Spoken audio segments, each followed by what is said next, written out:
Have you ever stopped to wonder why the people you love the most, your own children, seem to pull away the moment you step into your 60s? Why the phone rings less, the visits grow rare, and even when they are around, their eyes seem to glaze over as you speak? It's not just in your head, and it's not just happening to you. There's a silent, growing gap that separates millions of parents from their adult children as the years pass. And the hardest part? Most don't realize why it happens until it's too late. Because what drives your children away after 60 isn't what you say, or even what you do. It's what you slowly become without noticing. The truth is, there are powerful, invisible forces at play. Habits, patterns, and unspoken signals that push them away. Little by little, these habits change how your children see you, how they feel when they're around you. Until one day, they stop picking up your calls. But here's the good news. It doesn't have to be this way. Today, you'll uncover the real reasons this happens.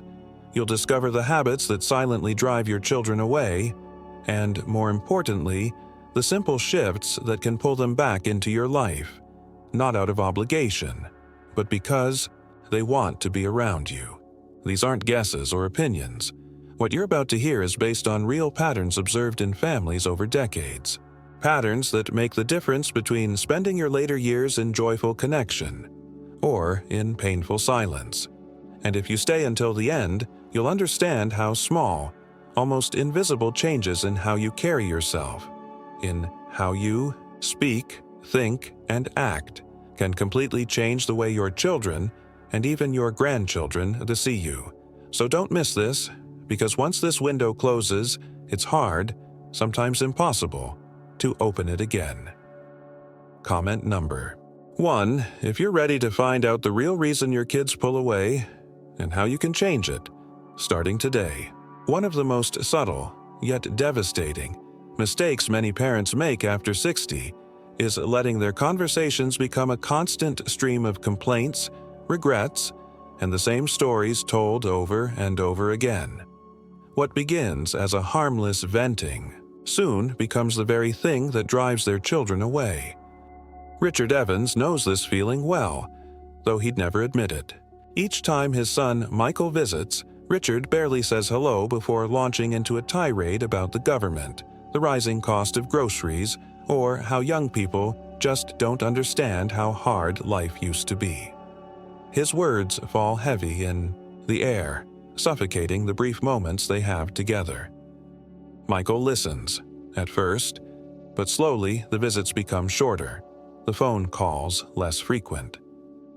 Not because he loves his father any less, but because every encounter leaves him feeling drained, helpless, and guilty for wanting to escape. What Richard cannot see is that this constant negativity sends a silent message. There's no space here for your joys, your struggles, or your life. Only my disappointment matters. Meanwhile, across town, Margaret Turner faces the same moments of frustration, the same aches of aging, but she chooses differently. When her daughter Emily visits, Margaret listens first, and when she speaks, she shares not only her worries but also her curiosity, her reflections, and sometimes even her humor. She knows that conversations are like bridges. They either connect or collapse under the weight of what we carry into them. And science backs this up. Studies in family psychology show that repeated negative communication patterns increase emotional distance between parents and adult children. Over time, this negativity changes how children feel when they're around their parents, turning visits into obligations rather than genuine connections. The good news is that this pattern can be reversed. It starts with awareness, catching yourself before every conversation becomes a list of complaints. It means choosing to ask, to listen, and to share stories that inspire rather than drain. Few things create distance faster between parents and their adult children than the quiet realization that, somewhere along the way, their parents stopped truly listening. Not just hearing words, but listening with the heart, with curiosity, and without interruption. For Richard Evans, listening has become a lost art. Whenever his son Michael tries to share something, a challenge at work, a new project, even a funny story about the grandkids, Richard can't resist the urge to interrupt. "Back in my day," he begins, hijacking the moment and turning it into yet another lecture about how the world used to be. Michael notices. Every time it happens, he feels a little less inclined to share the next time. What's the point of opening up if the conversation always circles back to Richard's memories, his opinions, or his need to be right? Slowly, unconsciously, Michael begins to withhold parts of his life, until eventually there's nothing left to say. Meanwhile, Margaret Turner approaches these moments differently. She's learned, often the hard way, that silence can be a gift. When her daughter Emily speaks, Margaret resists the temptation to interrupt, correct, or offer unsolicited advice. Instead, she listens, truly listens, with her eyes, her posture, her presence, and that simple act changes everything. Emily feels it. She senses the respect, the curiosity, the love. It draws her in, making her want to share more, to stay longer. Their conversations flow, not because they agree on everything, but because Margaret creates the space where disagreement doesn't feel like rejection. Research published in the Journal of Marriage and Family confirms this powerful dynamic. Adult children are more likely to maintain close relationships with parents who listen without judgment and show genuine interest in their lives. This emotional safety becomes the foundation of lasting connection. It's not about having all the answers. It's about being present enough to ask, "How are you, really?" And then, staying quiet long enough to hear the truth. One of the most silent forces pushing children away happens long before the first phone call is ignored. It begins with a growing resistance to change, a quiet clinging to the past that turns parents into strangers in a world that keeps evolving without them. Richard Evans is the perfect example. After retiring, he built his life around a strict routine. Breakfast at 7, news at 8, the same chair, the same streets, the same conversations. The outside world, with its new technologies, shifting values, and unfamiliar ways, became something to fear, something to criticize. When his son Michael tries to show him how to use a smartphone, Richard scoffs, waving him off. "What do I need that for? The world's gone mad with these gadgets." When Michael mentions new ideas, new books, or new family traditions, Richard is quick to dismiss them. "We didn't need that back then, and we don't need it now." What Richard cannot see is that every refusal, every dismissal sends a painful message. Your world doesn't matter to me. Over time, Michael stops trying. He stops inviting his father to new places, sharing new experiences, or even offering to teach him something new. And so, the distance grows. Not because of a single argument, but because Richard chose comfort over connection. Margaret Turner, however, faces the same wave of changes, and makes a different choice. She doesn't understand everything her grandchildren do, but she asks. She doesn't love every new trend, but she's willing to try. When Emily shows her a new app or a funny video, Margaret leans in. When family traditions evolve, birthdays celebrated differently, holidays spent elsewhere, Margaret adapts, knowing that change isn't the enemy. Stagnation is, and the research is clear. Studies show that adaptability in later life is one of the strongest predictors of emotional closeness with family. Those who stay curious, flexible, and willing to grow, even at 70 or 80, become bridges between generations, not walls. In the end, it's not about mastering every new tool or trend. It's about what your willingness to change says to your children. Your world matters to me, and so do you.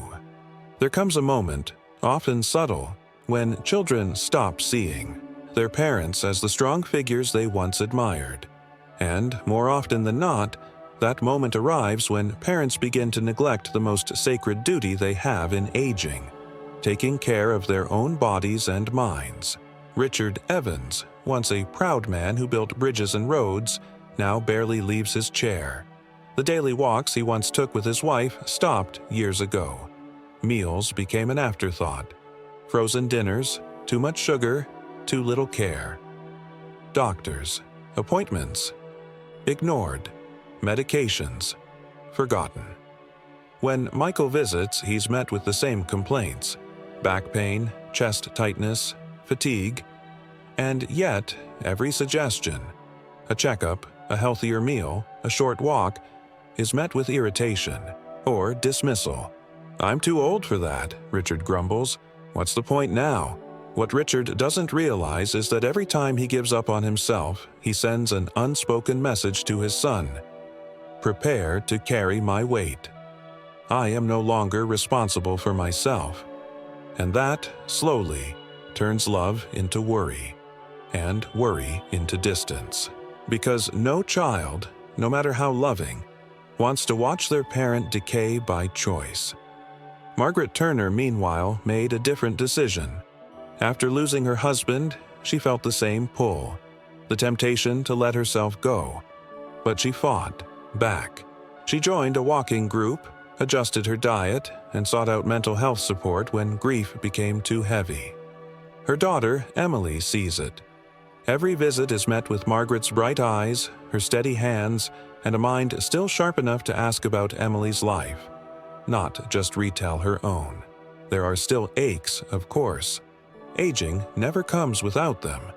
But Margaret's determination to care for herself turns her into a beacon, a source of inspiration, not a burden. And the science is undeniable.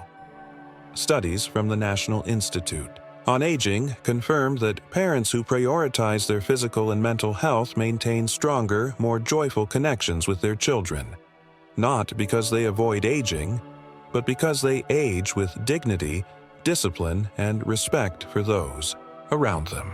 The truth is simple. The greatest gift you can give your children isn't your money, your stories, or even your time. It's the choice to take care of yourself, so they can love you, not worry about you. There's a quiet moment in life, at an after retirement or the loss of a spouse, when many parents stop looking forward. They stop imagining new dreams, setting new goals, or even waking up with a sense of purpose. And when that happens, something in their children begins to drift away too. For Richard Evans, that moment came years ago. Once his career ended, so did the spark in his eyes. Without work, he found no reason to get up early, no project worth pursuing. His days became a repetitive loop. The same television shows, the same meals, the same memories replayed like an old film slowly fading. When Michael visits, Richard talks endlessly about the past, the bridges he built, the men he worked with, the victories long gone. But he never asks what's next. Not for himself, not for Michael. The future, for Richard, simply doesn't exist anymore. And what Michael feels, though he barely admits it, is a growing heaviness. There's no light in the room, no curiosity, no energy. Just the slow suffocation of a man waiting for life to end. Margaret Turner felt that same void when she lost her husband. For months, she drifted, until one morning, she realized the greatest betrayal wasn't dying. It was choosing to stop living while still breathing. And so, Margaret did the hardest thing. She dared to create a new chapter. She joined a local art class, signed up for a history seminar, and began volunteering at the library. None of it was easy. None of it felt natural at first. But slowly, she found herself waking up with purpose. Not just for her, but for the family watching her. Emily sees it and feels proud, inspired even. Because Margaret isn't just surviving, she's showing her family what resilience looks like. Psychologists call this generative aging, the ability to keep growing, learning, and contributing well into the later years. Studies show that parents who live this way create emotional gravity. Their children and grandchildren are drawn in, eager to share life with them. Because the most powerful thing you can show your children is that life doesn't end after 60. it simply changes shape. Perhaps the most painful reason children pull away isn't the words spoken, but the ones left unsaid. The silent barrier many parents build as they age. The inability to show love, vulnerability, or even utter a simple, heartfelt apology. Richard Evans, proud to the bone, has never once told his son Michael he's proud of him. Love for Richard was always assumed, never spoken. To admit fear, to apologize, to say, "I miss you," these things in his mind were signs of weakness. Instead, he hides behind sarcasm, criticism, and that old stoic mask he wore his entire life. When Michael leaves after a rare visit, Richard stares at the door long after it closes, the words stuck in his throat. "I love you. I'm proud of the man you've become." Words he rehearses in silence but never dares to speak. And so, Michael leaves each time feeling unseen, unsure if his father even cares. Not because there isn't love, but because Richard never learned how to show it. Margaret Turner, on the other hand, discovered something powerful in the aftermath of her husband's death, the strength that comes from being soft. She doesn't wait for the perfect moment to say what matters. She says it. When Emily arrives, Margaret greets her with open arms and kind words. "I missed you, sweetheart. I'm so proud of you." When Emily shares her struggles, Margaret doesn't lecture. She listens. And when the moment calls for it, she admits her own fears, her own regrets. And that honesty changes everything. Emily feels safe. She feels seen. She knows she's not just visiting out of duty, but because this is a place where love is real, where vulnerability isn't a weakness, but a bridge. Research from Harvard's study of adult development, the longest-running study on human happiness, proves it. The strongest families aren't built on perfection, but on emotional openness. The ability to say, "I love you," "I was wrong," "I need you." These are the words that keep relationships alive. Because the final truth is simple. No matter how old your children grow, they will always long to hear those words, and they'll always remember when they didn't. Somewhere along the way, we convince ourselves that love, especially the love between parents and children, is unshakable, immune to time, distance, or silence. But the truth is far more fragile and far more human. What you've seen today through the lives of Richard and Margaret is a reflection of choices. Small, daily choices that shape how our children see us, how they feel around us, and whether they keep coming, back when the years grow heavy. Richard didn't lose his son because he stopped loving him. He lost him because, piece by piece, he built walls without knowing. Through negativity, through the failure to listen, through his resistance to change, his neglect of himself, and his inability to speak the words that mattered most. Michael didn't stop calling because he didn't care. He stopped calling because he couldn't carry the weight anymore. The weight of conversations that drained him, of visits that felt like obligations rather than moments of connection. And then there's Margaret. Proof that a different path is possible. Proof that it's never too late to choose curiosity over criticism, presence over pride, growth over comfort. Margaret will never be perfect. She will never outrun age or loss. But what she gives her daughter Emily is a reason to stay close. Not out of duty, but out of love. A love that is nourished by the simple acts of listening, adapting, caring, dreaming, and daring to be vulnerable. In the end, this is the truth we must all face. Your children, no matter how busy, how distracted, how grown, are always listening, watching, feeling. They remember how you made them feel, long after they forget what you said. And the greatest legacy you can leave them isn't a house, a sum of money, or even your stories. It's the feeling that coming home, whether by phone or by heart, is still the safest, warmest place. They know. The choice is yours. It always has been. If this message touched you, if it made you reflect on your own family, your own habits, I want you to comment, "I choose connection" below.